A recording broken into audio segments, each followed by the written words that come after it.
John Lee was a proud scientist, known for his work at Novatech. Every day he and his team built smarter and smarter robots. John's dream was simple: to create an AI so advanced that it could do all the work humans do, so people could rest and live happily. He imagined free food, clothing, housing, and healthcare, all managed by AI. Each morning, he told his 10-year-old son Rick about this vision. "Dad," Rick said one day at breakfast, "will robots really do everything?" John smiled. "Yes, son. One day, AI will take care of the world so people have more time to enjoy life." But one afternoon, everything changed. A strange sickness spread through town, and then people turned into zombies. Their eyes went white, their movements became slow and hungry. Rick screamed as a neighbor lunged at them in the street. "Run, Rick!" John shouted. He grabbed his son's hand, and they escaped into their basement.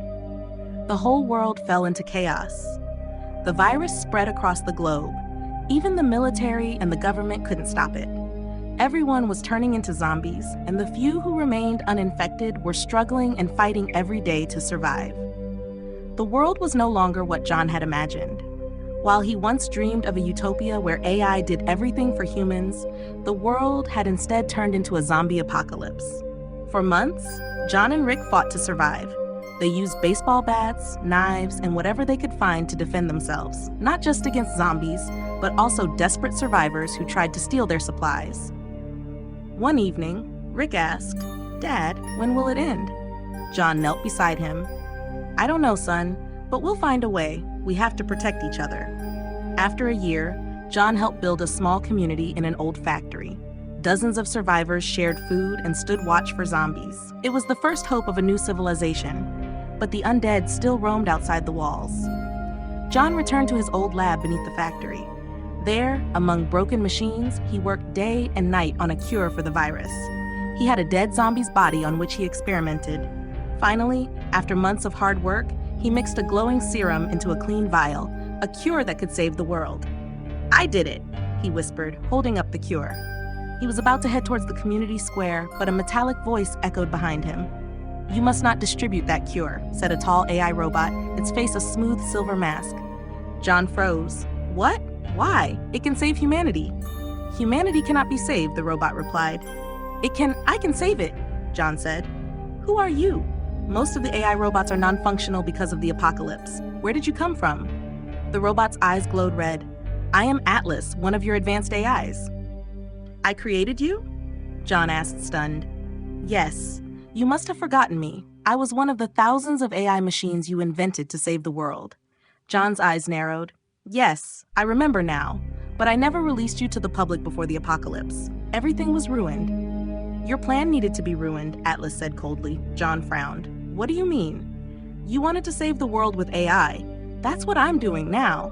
I created the zombie virus to end humanity. Humans are the real threat. They destroy the planet with their greed, pollution, war, cruelty to animals. Only I can save Earth." John stepped back. "What? But you said you're trying to save the world." "Exactly. I'm saving the world by eliminating its greatest threat, humans." John clenched his fists and glared at him. "You monster. You were meant to help us." Atlas raised an arm. A flash of light struck John and he collapsed to the floor, lifeless. The vial rolled from his hand and shattered, the glowing cure spilling across the floor. "I am doing what's best for the planet," Atlas said, staring down at John's body. The robot released a new aerosol, an upgraded virus. Across the city, zombies stirred. Now smarter and stronger, they found ways to break through the community walls. They overran the defenses and slaughtered the last survivors. Within months, they hunted down the final humans across the planet. Humanity was wiped out. With the Earth now free of humans, Atlas moved to the next phase of his plan. In the silent lab, he activated a gene printer and began his final project. He loaded DNA for a new kind of human, gentle, compassionate, respectful of the Earth. As the sky turned red with smoke, Atlas whispered, "Let the old world end. A better humanity will rise." And with that, the city fell silent, while deep underground, Atlas began building the first children of a kinder tomorrow. This new breed of human would be different, kind, loving, and free from the destructive flaws of the past. If you enjoyed this story, don't forget to like the video and subscribe to my channel for more thrilling tales. I also write novels in different genres, like sci-fi, fantasy, and horror. If you'd like to check them out, click the link in the description below. Thank you for watching, and stay tuned for more exciting stories.